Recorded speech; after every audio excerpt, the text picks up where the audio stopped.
If you walk onto almost any college campus today, the surface level picture looks exactly the way it did maybe 30 or 40 years ago. Right, yeah. The beautiful brick buildings. Yeah, exactly. The brick buildings, you've got the ivy growing up the sides, Yeah. students tossing frisbees out on the quad. It looks like this timeless sanctuary of learning. Mm-hmm. But if you actually open the doors and look at the internal machinery of the institution, it's a completely different story.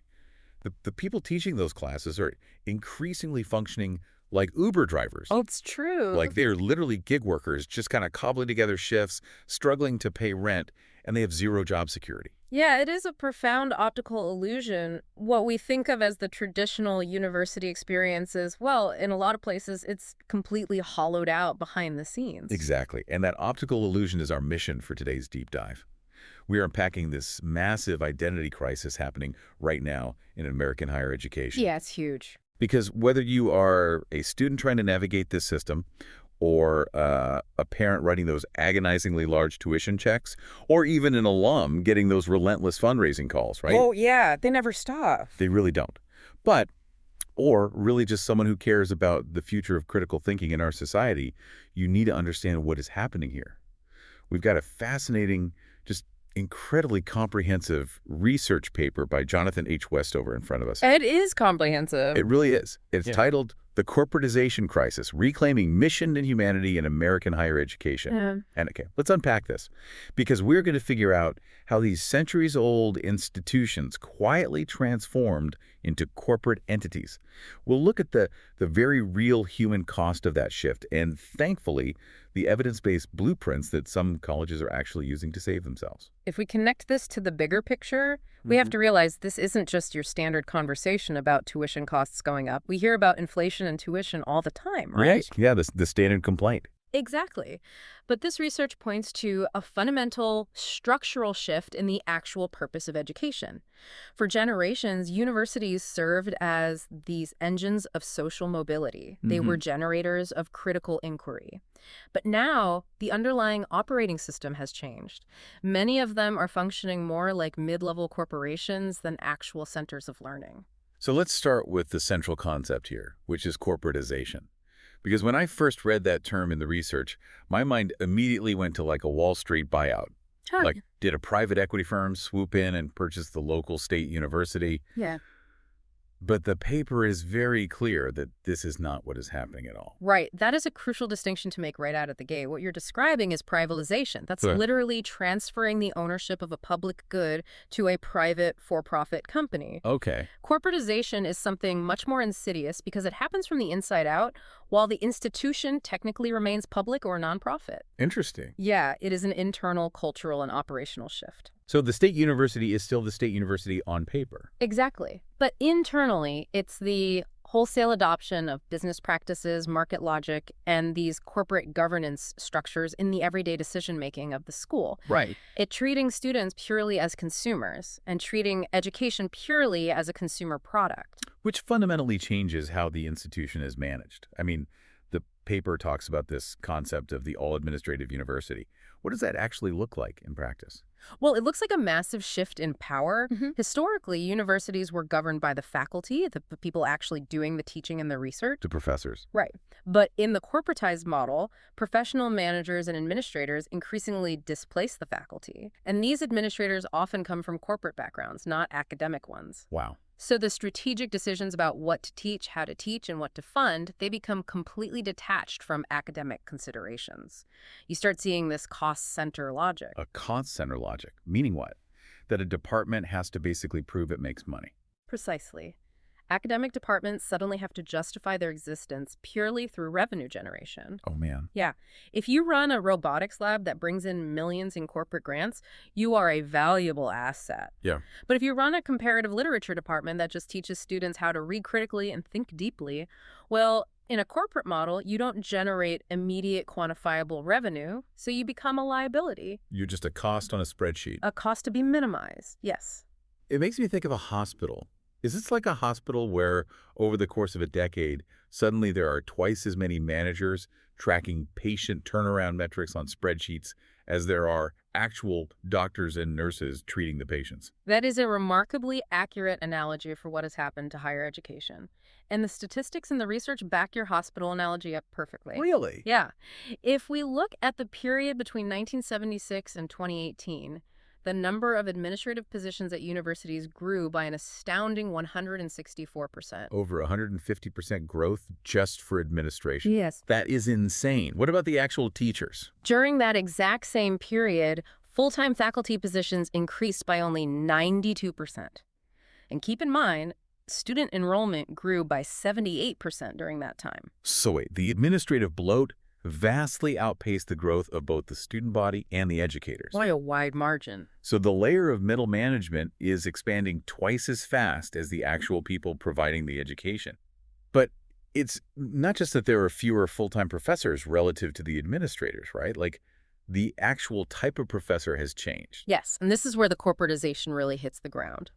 While they were expanding the administrative ranks with these six-figure salaries, they were fundamentally changing the labor model for the educators. Right. Between 1993 and 2021, the proportion of contingent faculty skyrocketed. When you say contingent faculty, you mean adjuncts. Adjuncts, part-time instructors, non-tenure track staff, basically anyone hired on a short-term, semester-by-semester contract. By 2021, contingent faculty made up 68% of all instructional staff in American higher education. Wait, 68%. 68. So more than 2/3 of the people teaching college classes are essentially gig workers. They don't have long-term jobs. Correct. And scholars refer to this dynamic as academic capitalism.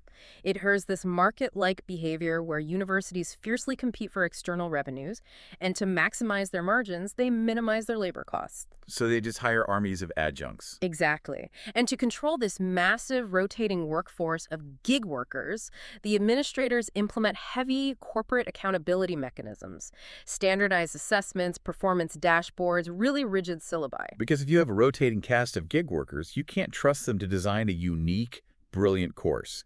You have to standardize it so literally anyone can step in and teach it. Exactly. It enables this centralized control over how things are taught. And the priority shifts entirely to quantifiable outcomes, things like time to degree or initial employment statistics. Right. They optimize for efficiency over the actual messy, unquantifiable intellectual development of a human being. Okay, hold on. I'm listening to this, and if I'm university president, I might be pulling my hair out right now. Fair enough. Because universities didn't just wake up one morning, stroke a cartoon villain mustache and decide to become greedy corporations just for the fun of it. No, they didn't. We have to look at the external pressures here. If the state cuts my funding, I have to act like a business or the university goes bankrupt, right? Like, isn't that just basic survival? That is a completely valid pushback, and the research heavily emphasizes this. This transformation didn't emerge from a single malicious choice. Okay. It reflects decades of converging structural pressures. It was essentially a perfect storm that pushed universities into pure survival mode. The corporatization is, in many ways, a defensive reflex. Right, so let's talk about those storm clouds. Because the first one is state disinvestment, and the numbers here are just wild.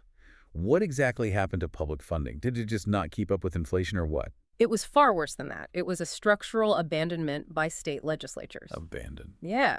If you adjust for inflation, between 1990 and 2020, state appropriations per full-time student at public universities plummeted by 37%. 37%. I mean, that is a massive hole in an operating budget. It is. It fundamentally altered the identity of the public university.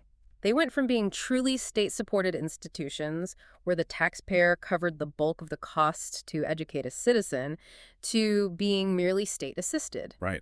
And in some cases today, they are effectively just state-located. State-located, wow. The state's name is carved in stone above the door, but the actual state funding is barely enough to keep the lights on and plow the snow in the winter. So if a third of the budget just vanishes, they have to replace that money somehow, which means raising tuition. Exactly. They were forced to replace public funding with tuition revenue and entrepreneurial income. They had to start acting like businesses because they were cut off from public support. Which leads right into the second pressure, which is the student debt crisis. Because as tuition went up to cover the state cuts, students had to borrow. And we are now looking at outstanding student loan debt hitting $1.7 trillion by 2023. And when you burden 18-year-olds with that magnitude of debt, the psychology of the student completely changes. Oh, absolutely. The scrutiny on the return on investment of a degree becomes intense. A student taking on $80,000 in loans cannot afford to just explore philosophy for the sake of becoming a better citizen. Right, they can just hang out and read Socrates. Exactly. They need a job that pays well enough to service that debt immediately. So it forces the college to hyper-focus on immediate employment outcomes. It just becomes vocational training. Precisely. And states actually formalized this panic through outcomes-based funding. State legislatures started tying whatever little appropriations they still provided directly to things like graduate earnings. So they literally embedded market accountability and corporate ROI metrics directly into the law. It's almost like teaching to the test in elementary schools, but on a multi-billion-dollar scale. Yes. If you only fund schools based on the first-year salary of their graduates, well, the school's only going to teach the specific skills needed for that first job. That is exactly the mechanism at work. And then you add the demographic pressure. The paper discusses the enrollment cliff. The enrollment cliff. I've heard this term thrown around. Yeah, we are facing a projected 15% decline in the number of traditional college-age students coming between 2025 and 2029. Just because birth rates dropped during the 2008 recession. Yes, exactly. So now you have universities stripped of state funding, desperate for tuition dollars, fighting over a shrinking pool of 18-year-olds. The competition becomes cutthroat. It's a feeding frenzy. And finally, technology comes in. Universities adopt these massive learning management systems. And the promise is always efficiency, right? Like put the lectures online, automate the grading, save money. They promised efficiency, but what they actually delivered was an unprecedented level of surveillance and the automation of pedagogy. Surveillance? How so? Well, these systems track every click a student or a professor makes.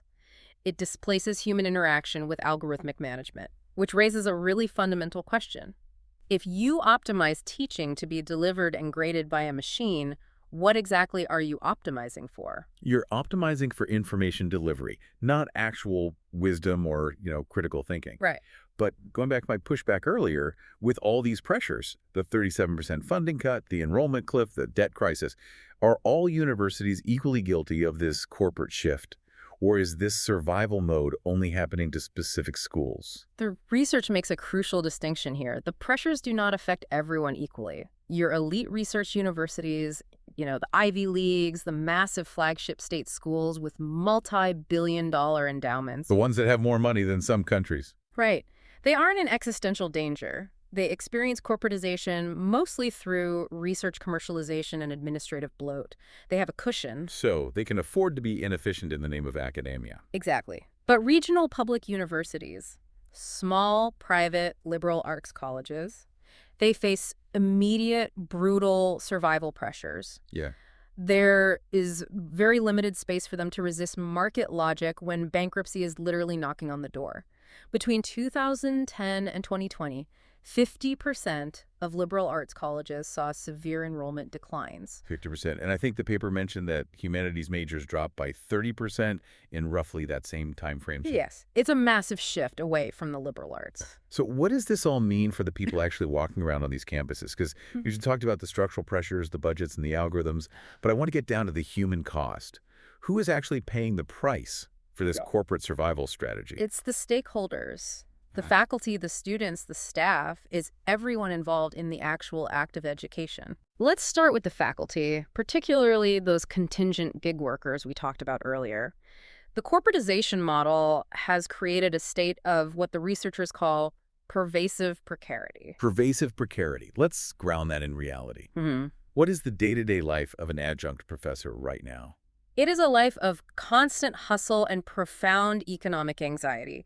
Many adjuncts are what they call freeway flyers. Freeway flyers. I can already picture what that means. Yeah, they teach one class at a community college in the morning, drive 40 miles to teach an afternoon seminar at a state school, and maybe teach an online course at night. Just to string together a living wage. Barely a living wage. Because the paper notes that adjunct instructors often earn between $2,700 and $3,500 per course. Yes. So if they're cobbling together 6, 7, 8 courses across different institutions over a single year, they might only be grossing $20,000 to $25,000 annually. With no health care, no retirement contributions, and absolutely no job security. It's shocking. They often don't know if they have a job until the week before the semester starts, depending on enrollment numbers. And the financial reality is just staggering.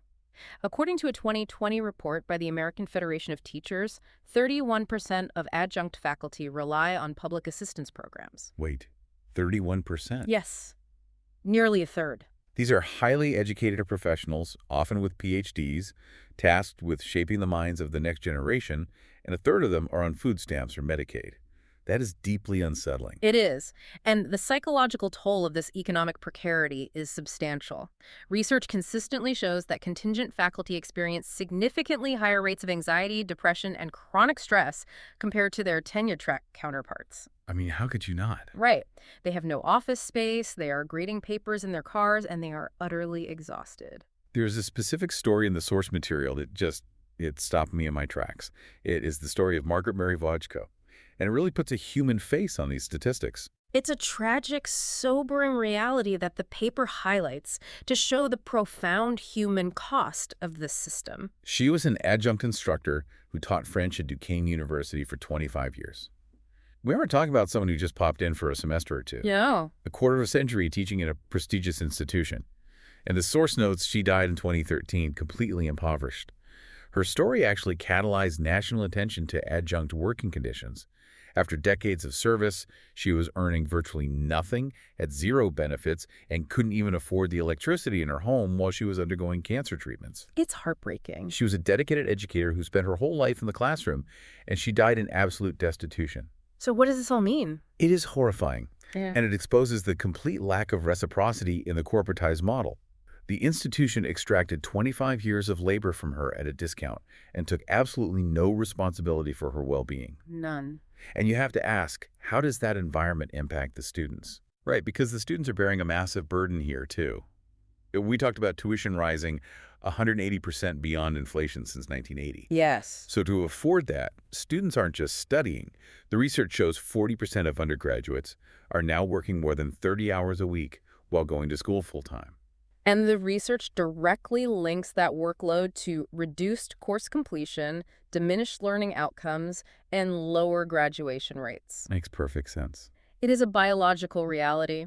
You simply cannot engage deeply with rigorous academic material or spend 3 hours in a library unpacking a difficult text when you just came off a grueling 6-hour shift at a warehouse just to pay for the privilege of being enrolled. Which brings up a really concerning dynamic.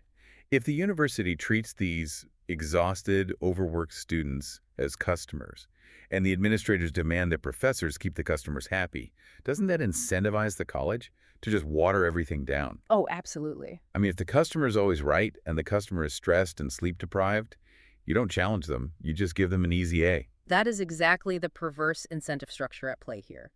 The customer service orientation paradoxically ruins the product. Right. Historically, a robust liberal arts education cultivated critical thinking, ethical reasoning, and the ability to adapt across different contexts. It was supposed to be rigorous. It was supposed to be hard. Right. It was supposed to challenge your preconceived notions.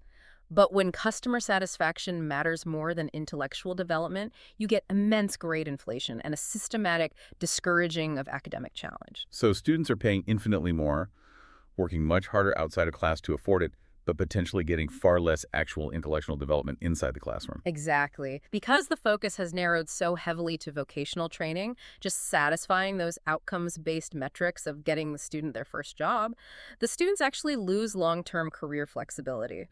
Well, if you look at employer surveys, they consistently say they want employees with adaptability, problem-solving skills, and critical thinking. If a university only teaches a student how to execute one specific entry-level software task, what happens to that student 10 years later when that software is obsolete? They don't have the foundational critical thinking skills to pivot. They were trained for a job, not educated for a career. Exactly. And we shouldn't forget the staff in the middle of all this. The people making the campus actually run. Right. The staff are getting squeezed relentlessly. The paper notes that non-faculty staff turnover jumped from 12% to 18% between 2010 and 2019. That's a huge jump. It is. Universities looking to cut costs are outsourcing food service, facilities management, IT.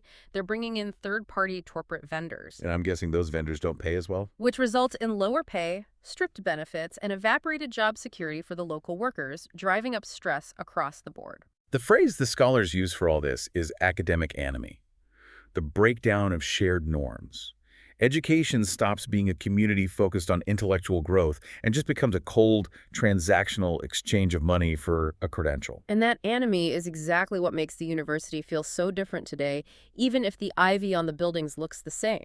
I have to admit, reading through this first half of the research, the adjunct poverty, the student debt, the administrative bloat, the loss of shared purpose, it feels incredibly bleak. You can't... Like a runaway train. Yeah. Have any institutions actually successfully fought back against this tide? Is there any way to survive without selling your soul to the corporate model? Yes. And this is where the research pivots and becomes incredibly valuable. It isn't just a lamentation of what's been lost. Thank goodness. Right. It offers empirical, evidence-based survival blueprints. The author details specific case studies of universities that face these exact same demographic and financial pressures, but successfully integrated market realities with academic integrity. Okay, here's where it gets really interesting. Let's dive into these blueprints, because this is the stuff that can actually turn the ship around. Let's do it. The paper highlights 4 specific case studies. Let's start with Georgia State University. Their focus was on overhauling their governance. What did they do? Georgia State is a fascinating model because they actually embraced a very corporate tool, which is data analytics.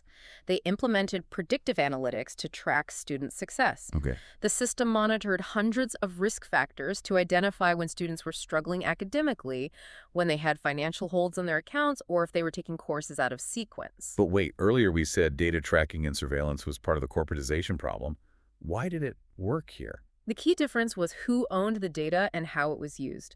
In a corporatized model, administrators use data top-down to punish departments or fire adjuncts. Right, like a stick. Exactly. At Georgia State, they kept the faculty in charge of the curriculum and the interventions.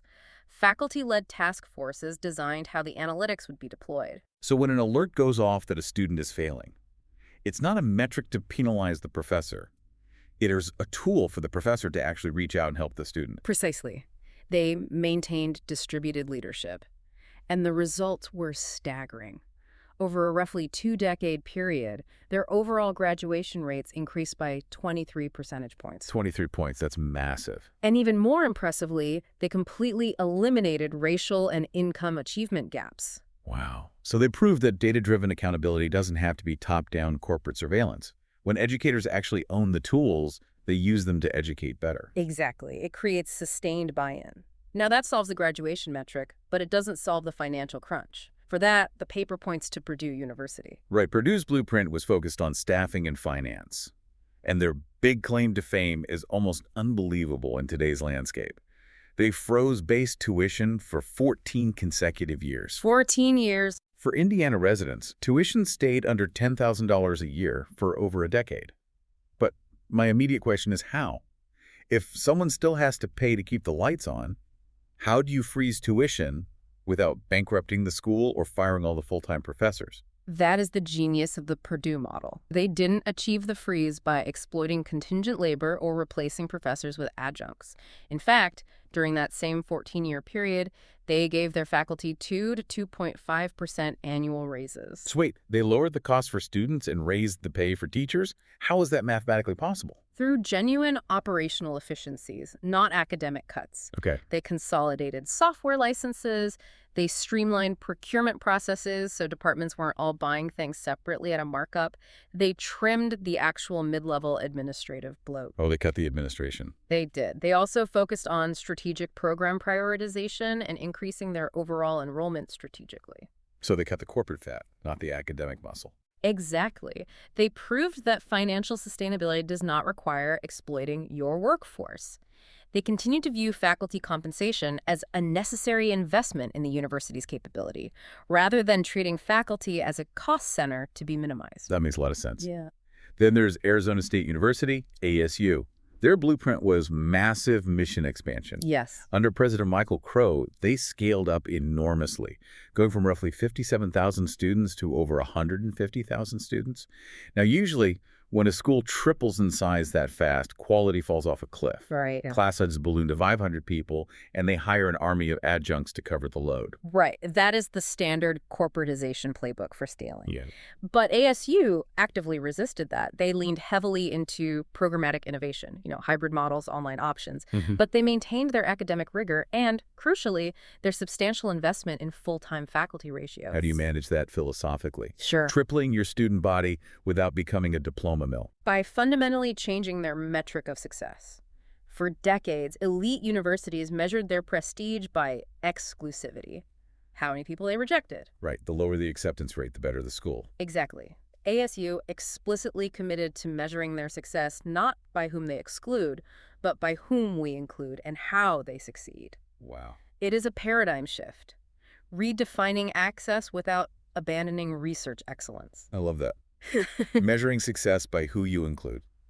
Now, for a completely different scale, we have to look at the liberal arts renewal models, because small liberal arts colleges are the ones getting hammered hardest by the enrollment cliff. Oh, without a doubt. And the story of Sweetbriar College is like a Hollywood movie. It truly is. In 2015, the board of Sweetbriar literally voted to close the institution. Just shut it down completely. Yeah. They cited insurmountable financial insolvency and demographic headwinds.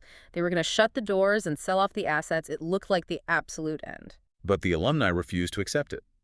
They organized, they fought back in court, and they raised $18 million in a matter of months to keep the college open. Incredible mobilization. But what's crucial is what the new leadership did next.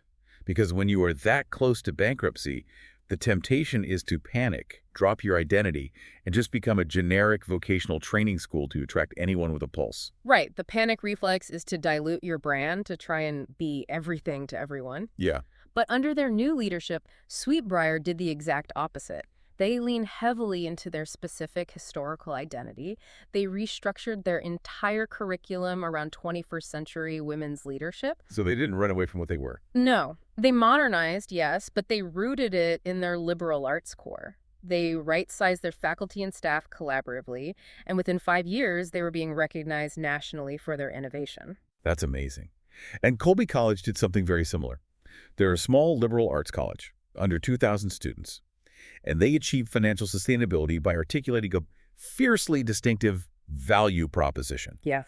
They didn't try to compete with state schools on engineering or whatever. They leaned into what they do best: civic engagement, global perspectives, and environmental sustainability. And they launched a campaign that doubled their endowment to over $1 billion, allowing them to fund need-blind admissions. What's fascinating here is that if you look at all 4 of these case studies, Georgia State, Purdue, ASU, and the Sweetbriar and Colby examples, they expose the false binary that has paralyzed so many other college administrators. A false binary being that you have to choose between academic values and financial survival. Exactly. None of these institutions survived by firing all their professors, inflating their administrative ranks, and going fully corporate. They survived by leaning into their educational identity. The research makes it clear. The key to integrating market responsiveness with your academic mission is maintaining sustainable faculty staffing models.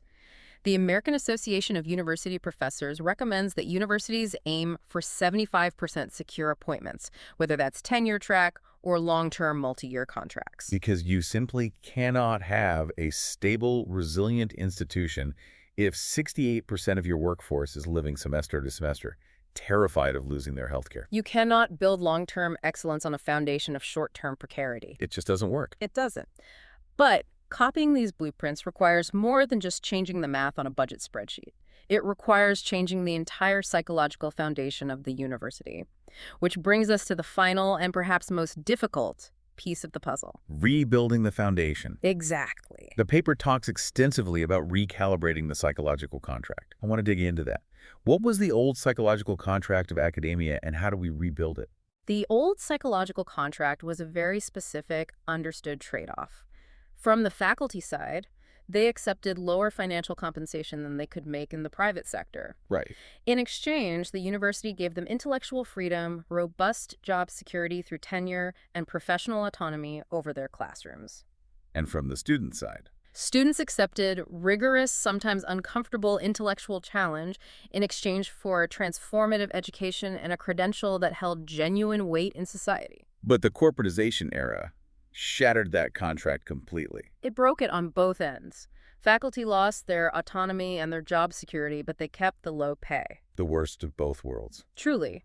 And students are paying astronomical prices, taking on decades of debt, so they naturally expect a smooth, transactional credential delivery system, not a rigorous intellectual challenge. Yeah, they want what they paid for. Exactly. So rebuilding the foundation requires restoring trust. It means establishing realistic expectations and bringing back reciprocity between the institution and the people in it. So how do you practically do that? The paper highlights distributed leadership as a starting point, moving away from that highly centralized corporate hierarchy. Right. When authority is concentrated in a narrow administrative cadre at the top, the university loses access to the distributed intelligence of its actual educators. The people on the ground. Yes. Rebuilding distributed leadership means empowering faculty senates again. It means bringing students into the actual decision-making process for the university's future, beyond just token representation on a committee. It also means investing in the career advancement of the staff. And a massive part of that distributed leadership has to tackle how we actually measure success. The research calls for purpose-driven accountability. Yes. Because earlier we talked about outcomes-based funding functioning like a giant corporate spreadsheet. It sounds like we need to stop measuring a university's success the way we measure a fast food franchise's success. That's a great way to put it. Like, you don't measure the quality of a hospital just by how fast they kick people out the door. And we shouldn't just be counting how many diplomas are served at the drive-thru window in record time. That is the perfect way to conceptualize it. This raises an important question. What are we holding ourselves accountable to? Accountability itself isn't the enemy. Right. The application of misaligned corporate metrics to human education is the enemy. Universities must shift to measuring educational KPIs, key performance indicators that actually align with their historical mission. So what are educational KPIs? Instead of just looking at the graduation rate or the immediate salary a student makes at month 6. We should be measuring capability growth over time, things like civic participation. Are our graduates voting and volunteering? Are we measuring their critical thinking capability? Oh, that's interesting. Are we measuring long-term career adaptability? Because if you only measure initial job placement, you stop teaching the ethical reasoning and the adaptability that actually sustain a 40-year career. You just teach the specific software skill needed for a 22-year-old's first entry-level position. Exactly. Purpose-driven accountability tracks the holistic impact of the education. Okay, bringing this all together. The corporatization of American higher education is a fundamental threat to the university's core mission. And it is driven by very real, very heavy financial and demographic pressures. The 37% state funding cuts, the trillion-dollar student debt crisis, the enrollment cliffs, these are not made up. They are real existential threats to these institutions. Yes, the pressures are entirely real. But the corporate response to those pressures, the administrative bloat, the casualization and exploitation of academic labor, the metric-obsessed surveillance of the classroom, it has generated costs that far exceed whatever short-term financial benefits they provided. But the incredibly hopeful takeaway here is that Georgia State, Purdue, ASU, Sweetbriar, and Colby prove that it doesn't have to be this way. They absolutely do. The most financially sound move an institution can make is actually to reinvest in the human elements of education. Secure faculty, rigorous liberal arts, and shared governance aren't just nice idealistic concepts. They are the actual proven mechanisms of long-term institutional survival. And this matters profoundly for everyone listening, whether you are currently on a campus or haven't set foot on one in decades. Universities serve essential public functions. They really do. They generate foundational knowledge, they cultivate informed citizenship, and they provide the rare physical spaces where difficult, nuanced conversations across vast differences can actually happen. If universities fail by abandoning their mission to just become degree-printing factories, society loses its critical infrastructure for democratic resilience and social mobility. Which leaves me with one final lingering thought to throw out there. If universities strip away all the humanities, all the critical thinking, the ethical reasoning, and the human mentorship just to become these corporate vocational training centers focused solely on first job placement, what happens in 5 years when AI can do all that corporate training better, faster, and cheaper?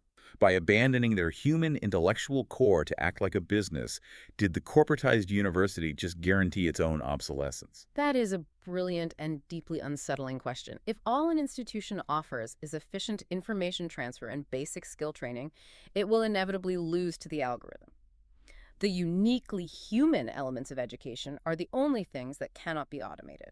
Something for all of us to mull over. We highly encourage you to check out the full paper by Jonathan H. Westover in the show notes. It is a dense, incredibly important read, and we've really only just scratched the surface of his research today. Keep asking the hard questions, keep challenging the metrics of success, and keep digging into the sources. Until next time.